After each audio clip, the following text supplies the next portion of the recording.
Latest major interesting Hollywood అప్డేట్స్తో పాటు box office డీటెయిల్స్తో పాటు లేటెస్ట్గా చూసిన కొన్ని ఫిల్మ్స్ అండ్ టీవీ షోస్ యొక్క రికమెండేషన్స్ అండ్ రివ్యూస్ గురించి క్లియర్గా ఈ వీడియోలో తెలుసుకుందాం. సో ముందుగా అయితే మాత్రం కంపానియన్ ఫిల్మ్ ఇయర్ బిగినింగ్లోనే ఒక మంచి థ్రిల్లర్ వచ్చిందని చెప్పి చాలా మంది మాట్లాడుకున్నారు. వెంటనే చూసిన తర్వాత నిజమే ఫస్ట్ యాక్ట్ వరకు అయితే మాత్రం నార్మల్ ప్రొసీడింగ్స్ లాగా, అంటే ప్రిడిక్ట్ చేసిన విధంగా ఒక నార్మల్ థ్రిల్లర్ సెటప్ లా అనిపించింది అనమాట.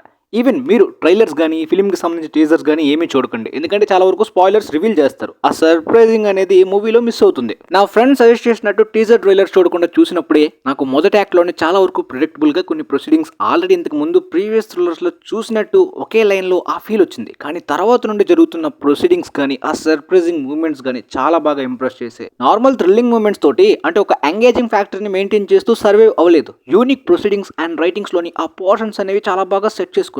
దానికి తోడు క్యారెక్టర్స్ కానీ ఆ ఎమోషన్స్ కానీ స్టోరీలో ఉన్న స్కోప్కి తగ్గట్టు అయితే మాత్రం బాగా వాడుకున్నారు.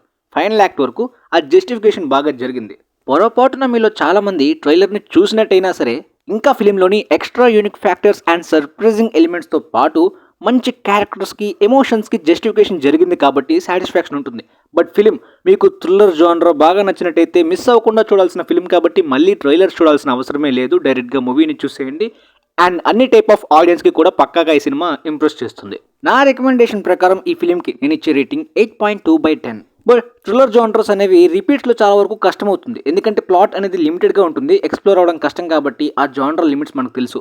ఆ తర్వాత ద బ్రూటలిస్ట్ యాక్చువల్గా లాస్ట్ ఇయర్నే మనం చూడాల్సింది. అంతా హాలీవుడ్ వాళ్ళకైతే మాత్రం ఓకే, కానీ మన ఇండియాలో రీసెంట్గా వీడియో ఆన్ డిమాండ్లో వచ్చిన ఈ సినిమా ఫిలిం లవర్స్ మాత్రం తప్పకుండా చూడాల్సిన సినిమా. అంటే అన్ని టైప్ ఆఫ్ ఆడియన్స్ అని చెప్పను, కానీ ముఖ్యంగా ఈ డ్రామా జానర్ బాగా నచ్చేవాళ్ళు, క్యారెక్టర్స్ని ఎమోషన్స్ని స్ట్రాంగ్గా ఎక్స్ప్లోర్ అయ్యేలాంటి పర్ఫెక్ట్ స్టోరీ టెల్లింగ్ ఉండే ఫిల్మ్స్ మిస్ అవ్వకుండా చూడాలనుకునే వాళ్ళు ద బ్రూటలిస్ట్ పక్కాగా చూడాల్సిందే. ఎందుకంటే మోస్ట్లీ అమెరికాలోని ఇమిగ్రెంట్స్ పడే సఫర్ గురించి అండ్ వాళ్ళ విజన్ గురించి, ఆర్కిటెక్చర్ యొక్క వాల్యూ గురించి ఒక మంచి ఎమోషన్స్ని బ్లెండ్ చేస్తూ ఈ సినిమా చాలా చక్కగా హ్యాండిల్ చేశారు అనిపించింది. అండ్ ముఖ్యంగా డ్రామా నుండి ఇన్స్పిరేషన్ అనేది ఎలా పుడుతుంది, అది ఎటువైపు దారితీస్తుంది, ఇలాంటి ఎలిమెంట్స్ని రైటింగ్స్లోని స్టోరీ టెల్లింగ్లోని డైరెక్టర్ చాలా బాగా హ్యాండిల్ చేశారు.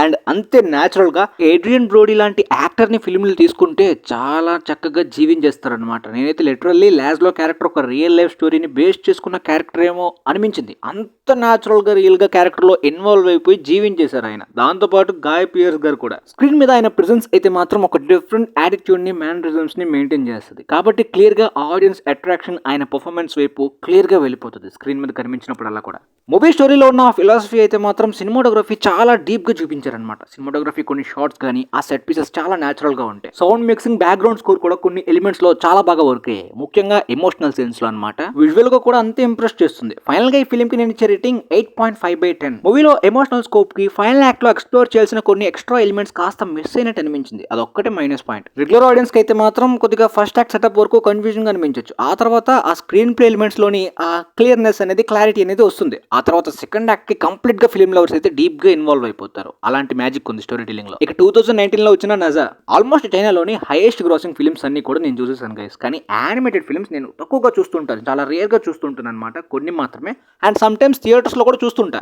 మూవీ యొక్క ప్లాట్ కొద్దిగా ఇంట్రెస్టింగ్ అనిపిస్తుంది, ముఖ్యంగా బిగ్ స్కేల్ ఫిల్మ్స్లోని యానిమేటెడ్ జానర్ ఫిల్మ్స్తో కంపేర్ చేసుకున్నా సరే, ఈవెన్ హాలీవుడ్తో కంపేర్ చేసుకున్నా సరే కంప్లీట్గా నవల్ బేస్డ్ కాదు.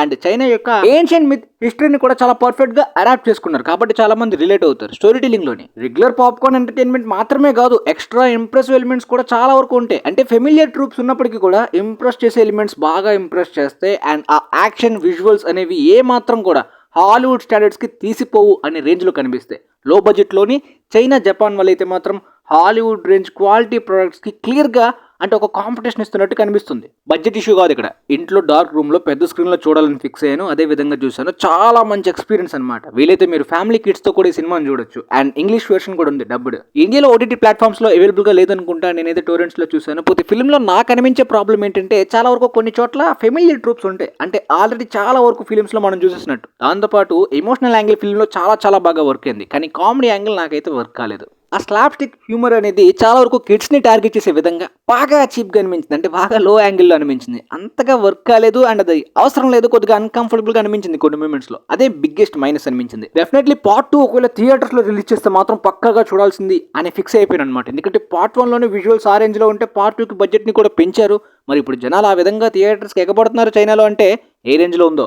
Top 5 to 6 highest grossing films list లోకి అంటే గ్లోబల్ గా వెళ్ళిపోతుంది. అంటే హాలీవుడ్ రికార్డ్స్ ని కూడా బ్రేక్ చేస్తుంది. ఓన్లీ చైనాలో చూసే ఫిల్మ్ మాత్రమే కాదు, international appeal and arrange content ఉన్నప్పుడు పక్కాగా ప్రమోట్ చేసుకొని తీరాలి. ఇంటర్నేషనల్ గా హాలీవుడ్ ఎంతో పాపులర్ అయింది, చాలా పెద్ద మార్కెట్ ఉంది. బట్ చైనా ఇంటర్నేషనల్ గా ఎవరికి తెలియదు, కానీ చైనా కంట్రీలోనే ఎలా ఉన్నా రికార్డ్స్ ని షేక్ చేస్తుంది. Already highest grossing animated film కూడా అయిపోయింది అనమాట. పోతే ఇక అన్ని యానిమేటెడ్ ఫిల్మ్స్ కన్నా బెస్ట్ అంటే లేదు, ఇంతకన్నా స్ట్రాంగ్ ఎమోషనల్ టచ్ చేయాలంటే యానిమేటెడ్ క్లాసిక్స్ ఎన్నో నేను చూసా. బట్ ఇది ఒక మంచి ఎంటర్టైనర్. ఫైనల్ గా ఈ ఫిల్మ్ కి నేను ఇచ్చే రేటింగ్ 8.7/10. ప్లాట్ క్యారెక్టర్స్ కూడా చాలా మంచిగా హ్యాండిల్ చేశారు కాబట్టి ఆ సాటిస్ఫాక్షన్ అయితే ఉంటుంది చూసినందుకు. ఇక రీచర్ సీజన్ 3 కూడా వచ్చేసింది. అసలు ఈ షో గురించి చాలా మందికి తెలియని వాళ్ళకైతే మాత్రం Tom cruise Jack Reacher films ఉంటాయి కదా, దానికి డిఫరెంట్ అడాప్టేషన్ గా అంటే ఆ జాక్ రీచర్ అయితే మాత్రం తెలివిగా ఉంటాడు, ఫైట్స్ చేస్తుంటాడు, మంచి మార్షల్ ఆర్ట్స్ యాక్షన్ హీరో. కానీ ఈ రీచర్ కంప్లీట్ గా జాయింట్ అండ్ చాలా క్లవర్ కూడా. షెర్లాక్ హోమ్స్ కి చాలా వరకు సిమిలర్ గా ఉండే క్యారెక్టర్ అనమాట రీచర్. సో నార్మల్ గా ఓన్లీ బాడీ ఉన్నట్టు మాత్రమే కాదు, బ్రెయిన్ కూడా ఉంది అండ్ మంచి ఇంప్రెసివ్ యాక్షన్ సీన్స్ కూడా ఉంటాయి ఈ షోలో. సో మంచి రైటింగ్స్ ఉండేలాంటి ఒక యాక్షన్ హీరోయిక్ షో మిస్ అవ్వకుండా చూడాలి చాలా మంది. ఇకపోతే సీజన్ 3 విషయానికి వస్తే సీజన్ 2 పర్సనలీ నాకు ఫేవరెట్. సీజన్ 1 కన్నా సీజన్ 2 ఇంకా బాగా నచ్చింది. ఈ సీజన్ 3 ప్రెమిస్ అయితే మాత్రం స్టార్టింగ్ 3 ఎపిసోడ్స్ లో చాలా స్ట్రాంగ్ గా బిల్డ్ చేశారు. అప్కమింగ్ ఎపిసోడ్స్ మీద ఇంట్రెస్ట్ కూడా పెరిగింది. To be honest maybe season 2 కన్నా ఇంకా బెటర్ గా అవుతుందేమో సీజన్ 3 అనే వైబ్స్ కూడా ఇచ్చాయి అనమాట. కంప్లీట్ గా ఈ సీజన్ 3 అన్ని ఎపిసోడ్స్ వచ్చిన తర్వాత కంప్లీట్ రేటింగ్ ఇస్తాను నేను ఈక్వల్ గా. ఆ సెటప్ గానీ ఆ రేటింగ్స్ గానీ కంప్లీట్ గా ప్రొసీడింగ్స్ అన్ని కూడా సీజన్ 2 ఈక్వల్ గా ఉన్నాయి. Starting 3 episodes maybe next episodes అంతకన్నా పెరుగుతాయా ఏమో చూడాలి మరి. సో మీరైతే లేట్ చేయకుండా చూసేయచ్చు. ప్రైమ్ లో వచ్చిన ఇన్విన్సిబుల్ సీజన్ 3 అయితే నేను ఇంకా స్టార్ట్ చేయలేదు. సీజన్ 2 నాకు నచ్చలేదు. సీజన్ 1 చాలా సూపర్ గా నచ్చింది. మేబీ సీజన్ 3 చాలా మంది బాగుంది అంటున్నారు, కాకపోతే నాకు టైం కావాలి అది కంటిన్యూ చేయడానికి. And your friendly neighbourhood spider man కూడా కంప్లీట్ చేసిన తర్వాత మళ్ళీ రివ్యూ పెడతా. ఇక బాక్స్ ఆఫీస్ పరంగా కంటిన్యూ చేయాల్సిన ఫిల్మ్స్ అయితే మాత్రం ముఫాసా ద లయన్ కింగ్ అనుకున్నట్టే ప్రీవియస్ వీడియోలో మనం మాట్లాడుకున్నట్టే 700 మిలియన్ మార్క్ వరకు ఈ సినిమా వచ్చేసింది అనమాట. మంచి అచీవ్మెంట్ అని చెప్పాలి. బజ్ ఎలానో క్రియేట్ చేయలేదు. లయన్ కింగ్ రేంజ్ పాపులారిటీని ముఫాసా మ్యాచ్ చేయడం కష్టమే అని తెలిసినప్పటికీ లాంగ్ రన్ లో మాత్రం పక్కాగా ఈ సినిమాకి స్ట్రాంగ్ హోల్డ్ ఉంటుందని ముందుగానే తెలుసు. మిక్స్డ్ రెస్పాన్స్ వచ్చింది చాలా వరకు, యునానిమస్ పాజిటివ్ కూడా కాదు. అయినా లాంగ్ రన్ లోని గట్టిగా ఆడింది ఈ సినిమా. సోనిక్ 3 కూడా 484 మిలియన్స్ కలెక్ట్ చేసింది. ఈ రెండు ఫిల్మ్స్ క్లాష్ లేకపోతే ఇంకెంత పొటెన్షియల్ ఉండేదో. క్లాష్ వల్ల రెండు ఫిల్మ్స్ కి ఎఫెక్ట్ అయ్యే. పోతే ఇండియాలో లాస్ట్ ఇయర్ రిలీజ్ అయిన హాలీవుడ్ ఫిల్మ్స్ లో Mufasa highest grossing film Hindi support వల్ల. నెజర్ 2 అయితే ఆల్రెడీ ఇన్సైడ్ అవుట్ ని దాటేసి హైయెస్ట్ గ్రాసింగ్ యానిమేటెడ్ ఫిల్మ్ అయిపోయింది. ఇంటర్నేషనల్ గా మరీ గ్రాండ్ రిలీజ్ చేయలేదు. నార్త్ అమెరికాలోని 10 మిలియన్స్ లోపే కలెక్షన్స్, అంత గట్టిగా రిలీజ్ చేయలేదు. 1000 లొకేషన్స్ కన్నా తక్కువ స్క్రీన్స్ ఇచ్చారు. క్యాప్టెన్ అమెరికా 4 తో క్లాష్ కూడా అంత ప్రమోషన్స్ మార్కెటింగ్ కూడా ఆఫ్లైన్ లో చేయలేదు కాబట్టి ఆ రేంజ్ లో ఇంటర్నేషనల్ గా కష్టం కానీ నార్మల్ గా రిలీజ్ చేసేసారు. పోతే ఈ సినిమా ఎలోన్ గా చైనాలోని వాళ్ళ ఓన్ హోమ్ మార్కెట్ యొక్క పాపులేషన్ సపోర్ట్ తోటే 1.89 బిలియన్ కలెక్షన్స్ ఇంతవరకు కలెక్ట్ చేసింది. దాదాపుగా 30 crore ఫుట్ ఫాల్స్ వరకు దగ్గరికి వచ్చేస్తుందంటే all time record footfalls list లోకి ఫిల్మ్ వెళ్ళిపోతుంది. ఇన్ఫాక్ట్ చైనీస్ పాపులేషన్ అనేది ఇండియన్ పాపులేషన్ కన్నా తక్కువే. అండ్ ఈ ఓటీటీ ఏరాలోని ఈ రేంజ్ లో టికెట్ సేల్స్ అనేవి ఈ జనరేషన్ లో ఎక్కువ శాతం పుల్ చేయగలిగింది చైనా కంట్రీ నుండి. హాలీవుడ్ కి గట్టి కాంపిటీషన్ లాగా. క్రిస్మస్ టైంలోని చాలా బిగ్ ఫిల్మ్స్ తో క్లాష్ లో రిలీజ్ అయ్యి లిమిటెడ్ రిలీజ్ లో రిలీజ్ అయిన ఏ కంప్లీట్ అన్నోన్ ఫిల్మ్ అయితే ఫైనల్ రన్ లోని 110 మిలియన్స్ ని కలెక్ట్ చేసుకుంది. తిరుమతి చలమే గారి బ్రాండ్ అయితే వర్క్ అయిందని చెప్పాలి ఈ ఫిల్మ్ కి. ఆ తర్వాత డాగ్ మ్యాన్ ఫిల్మ్ ఇప్పటిదాకా 105 మిలియన్స్ కలెక్ట్ చేసింది ప్రపంచవ్యాప్తంగా. Valentine's day, president day weekend టైంలో రిలీజ్ అయిన captain America Brave new world అయితే ఓపెనింగ్ వీకెండ్ లోనే చాలా మందికి డిసప్పాయింట్ చేసింది. అంటే రెస్పాన్స్ పరంగా కాదు. తర్వాత సెకండ్ వీకెండ్ లో బిగ్గెస్ట్ డ్రాప్ ఉంటుందని చాలా మంది ఎక్స్పెక్ట్ చేశారు. అదేవిధంగా బిగ్గెస్ట్ వీకెండ్ డ్రాప్ లిస్ట్ లోకి కూడా చేరిపోయింది. ఎందుకంటే ఆడియన్స్ వర్డ్ ఆఫ్ మౌత్ కూడా అసలు బాలేదు. ఆడియన్స్ రెస్పాన్స్ ఇలానే ఉంటుందని మీకు రివ్యూ టైంలో చెప్పా, ఓపెనింగ్ వీకెండ్ అప్పుడు కూడా చెప్పా. పోతే ఇక ఈ సినిమా సెకండ్ వీకెండ్ డ్రాప్ అనేది క్వాంటమేనియా లెవెల్లో చూసుకున్నట్టయితే వరల్డ్ వైడ్ అంటే సెకండ్ వీక్ అయ్యేసరికి క్వాంటమేనియా 364 మిలియన్స్ ప్రపంచవ్యాప్తంగా కలెక్ట్ చేసింది. క్వాంటమేనియా ఫైనల్ రన్ లోని 476 మిలియన్స్ ప్రపంచవ్యాప్తంగా కలెక్ట్ చేసి MCU second biggest disaster loss పెట్టిందనమాట సినిమా. ఇకపోతే ఈ సినిమా సెకండ్ వీకెండ్ హోల్డ్ చూసుకున్నట్టయితే క్వాంటమేనియా కన్నా తక్కువ, కేవలం ప్రపంచవ్యాప్తంగా 290 మిలియన్స్ మాత్రమే కలెక్ట్ చేసింది 10 days కంప్లీట్ చేసుకున్న తర్వాత. ఇంటర్నేషనల్ గా చాలా గ్రాండ్ గా రిలీజ్ చేశారు. చైనా కానీ చాలా కంట్రీస్ లో ప్రమోట్ మార్కెటింగ్ కూడా చాలా బాగా జరిగింది ఈ సినిమాకి. అయినప్పటికీ వర్క్ అవడం కష్టమని క్లియర్ గా సినిమా చూసినప్పుడే అర్థమైపోయింది. ఇక ఫైనల్ రన్ లో ఈ సినిమా నా ఎస్టిమేషన్స్ ప్రకారం క్వాంటమేనియా తోటి కంపేర్ చేసుకున్నట్టయితే 400 మిలియన్ వరకు టచ్ చేసే పాసిబిలిటీస్, ఆ దగ్గర వరకు ఉండే పాసిబిలిటీస్ కనిపిస్తున్నాయి. క్వాంటమేనియా రన్ని అంటే ఎగ్జాక్ట్ గా ఆ రన్ని ఈ రన్ని కంపేర్ చేసినట్టయితే 500 మిలియన్స్ దరిదాపుల్లోకి వస్తే సినిమా కాస్త సేఫ్ అవుతుంది. కొన్ని ఏరియాస్ లోనే కంప్లీట్ ప్రాఫిట్ రావాలంటే ఇంకా ఎక్కువ కలెక్ట్ చేయాలి. ప్రాఫిట్ పక్కన పెట్టేస్తే లాస్ ఫ్లాప్ ఫిక్స్ అయిపోవచ్చు. కానీ మరీ పెద్ద డిజాస్టర్ కాదు. క్వాంటమేనియా బడ్జెట్ ఎక్కువ కాబట్టి పెద్ద డిజాస్టర్, కానీ ఇదంతా కాదు కాబట్టి సేఫ్. అంటే లాస్ పక్క ఫ్లాప్ పక్క అంతే. ఆ తర్వాత the monkey horror thriller reviews చాలా బాగున్నాయి. ఓపెనింగ్స్ అయితే 14 మిలియన్స్ వచ్చింది. ట్రైలర్ చాలా బాగుంది. థియేటర్స్ లోకి వెళ్దాం అనుకుంటే ఇండియాలో రిలీజ్ లేదు. ఇంటర్నేషనల్ గా కూడా చాలా లిమిటెడ్ గా రిలీజ్ చేశారు. 30 మిలియన్స్ బ్రేక్ ఈవెన్. మరి టాక్ బాగుంది కాబట్టి చూద్దాం లాంగ్ రన్ ఎలా ఉంటుందో. మొన్న స్పైడర్ మ్యాన్ 4 గురించి ఆల్మోస్ట్ అప్డేట్స్ ఇచ్చిన మరుసటి రోజునే ఫిల్మ్ యొక్క పోస్ట్ పోన్ డీటెయిల్స్ కూడా వచ్చేసాయి. డిలే అవ్వచ్చు, స్క్రిప్ట్ విషయంలోని చేంజెస్ జరుగుతున్నాయని చెప్పాను కదా, ఆ విధంగా 1 మంత్ అయితే మాత్రం డిలే అయింది. బట్ మార్వెల్ నుండి ఒక గుడ్ న్యూస్ ఏంటంటే చాలా మంది నాకు అడిగారు మూన్ నైట్ సంగతి ఏంటి, ఇప్పుడు ప్రస్తుతానికి ఎంసీలో చాలా పోస్ట్ క్రెడిట్స్ కానీ సెట్ చేసిన చాలా క్యారెక్టర్స్ ని కంప్లీట్ గా పక్కన పడేశారు. అలానే మూన్ నైట్ ని కూడా అలానే పక్కన పడేసి నెక్స్ట్ సాగాలో కంటిన్యూ చేస్తారా, ప్రెసెంట్ ఎవెంజర్స్ డూమ్స్ డే ఈ టైమ్ లైన్ కి ఈ స్టోరీకి కనెక్ట్ అయ్యే క్యారెక్టర్ కాదా అని అడిగారు.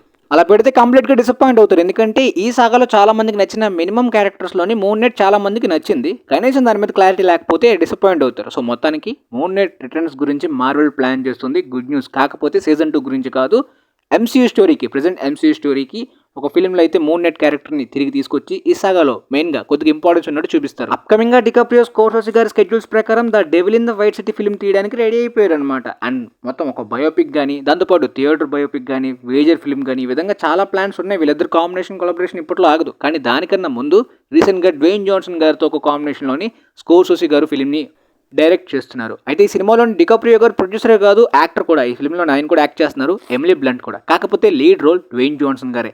హవాయియన్ ల్యాండ్స్కి సెట్ అయ్యేలాంటి ఈ క్రైమ్ గ్యాంగ్స్టర్ ఎపిక్, ఒక బ్రూటల్ గ్యాంగ్స్టర్ అంటే కంప్లీట్గా డ్వేన్ జాన్సన్ లాంటి పర్సనాలిటీ ఉండేలాంటి క్యారెక్టర్ అండ్ హవాయియన్ నేటివిటీ కాబట్టి ఆ యాక్టర్ కాస్టింగ్ పర్ఫెక్ట్. స్టోరీ కూడా చాలా మంచి ఇంట్రెస్టింగ్గా ఉంది. ఇంతవరకు డ్వేన్ జాన్సన్ని కాప్ అండ్ సోల్జర్ రోల్స్లో చాలా సార్లు చూసాం, కానీ ఈసారి చాలా బ్రూటల్ గ్యాంగ్స్టర్ రోల్లోని స్కోర్సెసీ గారు చూపించబోతున్నారు. దీనికన్నా ముందునే డ్వేన్ జాన్సన్ గారు E24 తోటి అయితే మాత్రం ఆయన కెరీర్లో మొదటిసారిగా ద స్మాషింగ్ మిషన్ అనే ఒక యాక్టింగ్ స్కోప్ రోల్లో కూడా యాక్ట్ చేయబోతున్నారు కదా. వాట్ ఎవర్, స్కోర్సెసీ గారు ప్రెసెంట్ టైం ప్రకారం డికాప్రియో లేదే ఫిల్మ్ తీరు, కానీ ఈ రీసెంట్ టైమ్స్లో వరుసగా తీస్తూ ఆయన స్కెడ్యూల్ కూడా గ్యాప్ ఉండాలి కదా డికాప్రియో గారు వేరే వాళ్ళతో పనిచేయడానికి. ఈ గ్యాప్లో స్కోర్సెసీ గారు జీసస్ ఫిల్మ్ తీస్తున్నారు, అందులో డికాప్రియో గారు లేరు. అండ్ ఇప్పుడు డ్వేన్ జాన్సన్ ఫిల్మ్ టైంలో కూడా స్కోర్సెసీ గారు కాస్త టైం ఇవ్వచ్చు కాబట్టి డికాప్రియో వేరే ఒక ఫిల్మ్ని తీసుకోవచ్చు అనమాట.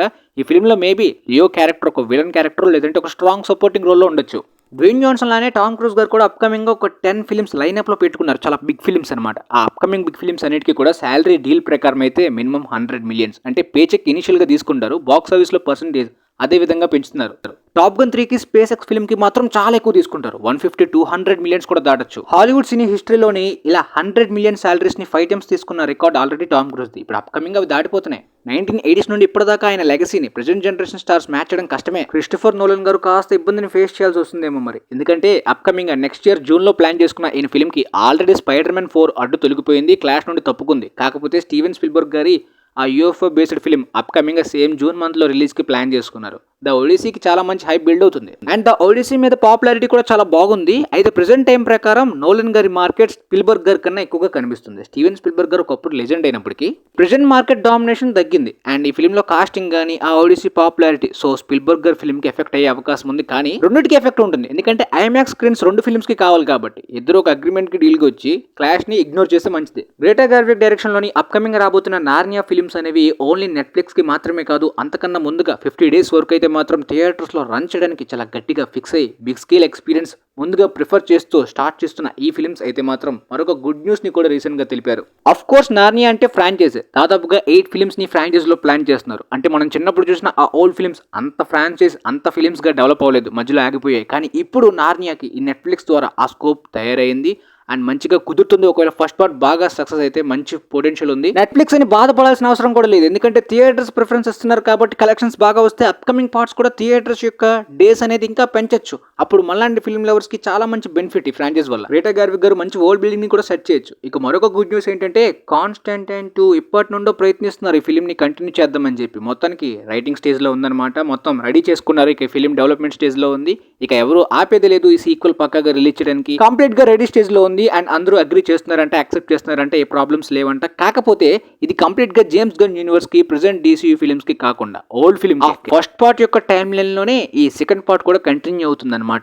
Universe cross over upcoming elements ఏమీ లేవు ప్రస్తుతానికి. ఇదే ఐడియా, మేబీ స్టోరీ రాసిన తర్వాత ఒకవేళ DCU కి జేమ్స్ గన్ కి రిలేటెడ్ గా కూడా సెట్ అయితే సెట్ చేసేయచ్చు, ప్రాబ్లమ్ ఏం లేదు. కియాను రీవ్స్ గారు మరి ఆ ఫస్ట్ పార్ట్ రేంజ్ లో కానీ పార్ట్ 2 గానీ ఉన్నట్టయితే మాత్రం నిజంగా ఆయన పొటెన్షియల్ ని ఈ పాత్రలో అయితే మాత్రం మిస్యూజ్ చేసుకోకూడదు, బాగా వాడుకోవాలి. Upcoming Dune 3 the Messiah film లోని డన్కన్ క్యారెక్టర్ జేసన్ మొమోవా రిటర్న్ రాబోతున్నట్టు రీసెంట్ గా కన్ఫర్మ్ అయిపోయింది అనమాట రిపోర్ట్. ఇది ఎక్స్పెక్టెడే, ఎందుకంటే అప్కమింగ్ నవల్స్ ప్రకారం ఈ క్యారెక్టర్ పక్కాగా తిరిగి వస్తుందని చాలా మంది ఫ్యాన్ థియరీస్ గెస్ట్ చేసుకున్నారు. అదేవిధంగా ఇప్పుడు జరుగుతుంది. అండ్ డ్యూన్ 4th పార్ట్ కూడా ఆల్రెడీ డెవలప్మెంట్ స్టేజ్లో, అంటే పార్ట్ 3తో ఆపేద్దామనే ఉద్దేశం కాదు, పార్ట్ 4 కూడా కంటిన్యూ చేద్దామని. కానీ డెనీ విల్నోవ్ గారు పార్ట్ 3 తోటి ఒక ట్రయల్జీ తోటి ఎండ్ చేసేద్దామనే డిసిషన్లో ఉన్నారు. కాబట్టి పార్ట్ 4 తీస్తే డిఫరెంట్ డైరెక్టర్ని తీసుకోవాలి, అది కూడా క్రిటికల్ అక్లైమ్డ్ డైరెక్టర్ అయితేనే బెటర్. ఎందుకంటే దాదాపుగా ఈ ట్రయల్జీ ఎండ్ అయ్యేసరికి star wars, lord of the rings, dark night లాంటి ఆల్ టైమ్ బెస్ట్ ట్రయల్జీ లిస్ట్లోకి కూడా డ్యూన్ ట్రయల్జీ యాడ్ అవుతుంది. కాబట్టి ఆ రెప్యుటేషన్ ఏమాత్రం కూడా పాడు చేయకూడదు.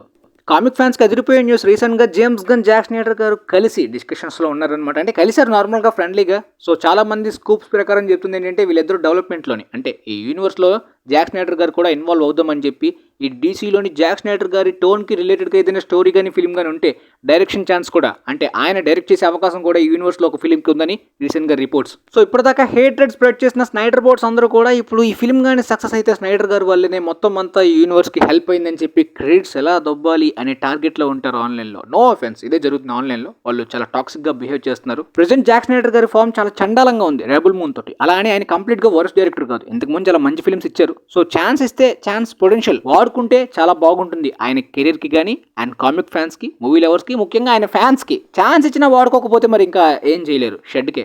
డూమ్స్డే యొక్క షూటింగ్ పార్ట్ అంతా కూడా కంప్లీట్గా ఈ ఆర్డీజే గారు డాక్టర్ డూమ్ క్యారెక్టర్ తోటి మొదలెడదామని స్కెడ్యూల్ని ప్లాన్ చేసుకున్నారంట. కానీ రీసెంట్గా ఆ స్క్రిప్ట్లోని చేంజెస్ వలన 1 month వరకు షూటింగ్ డిలే అవుతుంది. కాబట్టి ఇప్పుడు చాలా చేంజెస్ చేస్తున్నారంట. అంటే స్కెడ్యూల్ మారచ్చు ఇప్పుడు, మేబీ డాక్టర్ డూమ్ తోటి కాకుండా వేరే క్యారెక్టర్తో షూట్ చేస్తారో ఏంటో చూడాలి. యాక్చువల్గా స్క్రిప్ట్లోని చేంజ్ చేయాలనుకుంటుంది క్లైమాక్స్, థర్డ్ యాక్ట్ పాయింట్. కాబట్టి కంప్లీట్గా మిగిలిన పోర్షన్స్ అన్ని కూడా షూట్ చేసేసి ఆ తర్వాత థర్డ్ యాక్ట్ యొక్క ఐడియా ఈ మధ్యలో ఏమైనా డెవలప్ అయితే చేంజ్ చేసేసి అది షూట్ చేసేస్తే బెటర్ కదా, టైం వేస్ట్ చేయకుండా. ఎలానో షూటింగ్ జరిగేది 4 months టైంలోనే కాబట్టి. ఇక రీసెంట్గా అవతార్ 3 గురించి అయితే జేమ్స్ కెమెరాన్ గారు మరికొన్ని డీటెయిల్స్ ఇచ్చారు. ఫిలిం బిగినింగ్లో అయితే మాత్రం ఈ ఫిలింలో ఏ ఇమేజ్ కూడా ఏఐ ద్వారా జనరేట్ చేయబడలేదు. ఏఐకి కంప్లీట్గా విరుద్ధం. మేము తయారు చేసే విజువల్స్ అంతా కూడా విజన్ మీదన, విజువలైజేషన్, ఆర్టిస్టులు వాళ్ళు క్రియేట్ చేసిన క్రియేటివిటీ మీదనే బేస్ అయి ఉంటుంది అనే ఒక డిస్క్లైమర్ తోటి ఫిలిం స్టార్ట్ అవుతుందని చెప్పారు. ఇది చాలా మంచి డిసిషన్. రీసెంట్గా హాలీవుడ్లో ఈ కాన్సెప్ట్ ఆర్ట్స్కి, విజువలైజేషన్కి ఏఐని వాడుకుందామని చాలా మంది అనుకుంటున్నారు. దాంతో ఆర్టిస్ట్ అంటే హ్యూమన్ యొక్క క్రియేటివిటీ పోతుంది. ఇప్పుడు ఒక స్క్రిప్ట్కి కానీ, ఈ విజువలైజేషన్కి కానీ ఏఐని యూజ్ చేసుకున్నట్టయితే హ్యూమన్ క్రియేటివిటీ పోతుంది, వాళ్ళ వర్క్ పోతుంది. ఏఐ వీళ్ళ వర్క్స్ని కంప్లీట్గా లాక్కున్నట్టు అవుతుంది. కాబట్టి వాటికి విరుద్ధంగా ఇండస్ట్రీలోని ఇలాంటి బిగ్ హెడ్స్ పనిచేసి దానికి సపోర్ట్గా ఉంటేనే చాలా మంచి డిసిషన్ అని చెప్పాలి. ఇప్పటిదాకా రెడీ అయిన ఈ ఫిలిం ప్రోడక్ట్ని చూసిన చాలా మంది అయితే మాత్రం చాలా ఎమోషనల్గా కనెక్ట్ అయిన ఫిలింలా అనిపించిందని, అండ్ మొత్తంగా ఈ 3 partsలోని ఫస్ట్ పార్ట్ కన్నా అవతార్ 3 అంటే అవతార్ 2 అండ్ ఫస్ట్ పార్ట్ కన్నా అవతార్ 3 చాలా సుపీరియర్గా ఉందని చాలా మంది అంటున్నారంట. ఈ టెస్ట్ స్క్రీనింగ్స్ రిపోర్ట్స్లోని జేమ్స్ కెమెరాన్ గారు కూడా బాగా సాటిస్ఫై అయ్యారు. ఎమోషనల్ డోస్ ఈ ఫిల్మ్లో చాలా స్ట్రాంగ్గా ఉండబోతుందని, అన్ప్రెడిక్టబుల్, అన్ఎక్స్పెక్టెడ్ ఎలిమెంట్స్ కూడా ఈ ఫిల్మ్లో ఎక్కువగా ఉంటాయి. పార్ట్ 1 కన్నా అన్ప్రెడిక్టబుల్ ఎలిమెంట్స్ కూడా ఇందులో ఎక్కువగా బ్యాలెన్స్ చేయడం అనేది స్క్రిప్ట్లో కూడా యూనిక్ ఫీల్ తెచ్చిందని అంటున్నారు. వినడానికి చాలా మంచి ఇంట్రెస్టింగ్గా ఉంది. ఆ తర్వాత మరొక ఇంట్రెస్టింగ్ అప్డేట్ ఏంటంటే గోస్ట్ రైడర్ గురించి ఎప్పట్లో ఈగర్లీ వెయిట్ చేస్తున్నాం. బ్లేడ్ ఫిల్మ్తో కనెక్ట్ అయ్యేలాంటి మిడ్ నైట్ సన్స్ టీంలోనే గోస్ట్ రైడర్ క్యారెక్టర్ ఇంట్రొడ్యూస్ అయ్యే అవకాశం ఎక్కువ శాతం ఉంది. ఆల్రెడీ కాస్టింగ్ విషయంలో కూడా డీటెయిల్స్ అంతా, అంటే మొత్తం డిసిషన్స్ తీసుకుంటున్నారు కానీ లేట్ అవుతుంది ఆ మెయిన్ ఐడియా అనేది. బ్లేడ్ ఫిల్మ్ కూడా స్క్రిప్ట్ కానీ డైరెక్టర్ కానీ చేంజ్ చేయడం కంప్లీట్గా హోల్డ్ స్టేజ్లోకి వెళ్ళిపోయింది బ్లేడ్ ప్రాజెక్ట్. కానీ ఈ మిడ్ నైట్ సన్స్ యొక్క స్క్రిప్ట్ ఇప్పుడు చేంజ్ అవుతుందంట. ఇంతవరకు ఈ మిడ్ నైట్ సన్స్ యొక్క ప్రాజెక్ట్ని మైకేల్ గ్రీన్ గారు స్క్రిప్ట్ని రాస్తున్నారు. కానీ ఇప్పుడు కంప్లీట్గా ఆయన తొలగించేసి ఇంకొకరిని స్క్రిప్ట్ రాయడానికి అయితే తీసుకుంటున్నారు. కాబట్టి ఈ మిడ్ నైట్ సన్స్లో ఇప్పుడు స్క్రిప్ట్ అండ్ చాలా చేంజెస్ జరుగుతున్నాయి. కాబట్టి ఇంతకు ముందు ప్లానింగ్స్ ప్రకారం గోస్ట్ రైడర్ అయితే ఈ మిడ్ నైట్ సన్స్ క్యారెక్టర్లోని ఇంట్రడ్యూస్ చేయడానికి ప్లానే చేయలేదు. కానీ ఇప్పుడు స్క్రిప్ట్ మారడం వలన గోస్ట్ రైడర్ వెంటనే ఈ మిడ్ నైట్ సన్స్ ఫస్ట్ పార్ట్లోని మేబీ బ్లేడ్ ఫిల్మ్లో ఆ క్రాస్ ఓవర్ అసెంబుల్ అవ్వబోయే టీంలోనే బ్లేడ్ క్యారెక్టర్తో పాటు గోస్ట్ రైడర్ని కూడా చూసే అవకాశం చాలా స్ట్రాంగ్ పాసిబిలిటీస్ అయితే ఉన్నాయని అంటున్నారనమాట ఈ కొత్త స్క్రిప్ట్లోని. అండ్ కొత్త రైటర్ని తీసుకుంటున్నారు. ఇది ఫ్యాన్స్కి చాలా మంచి గుడ్ న్యూస్.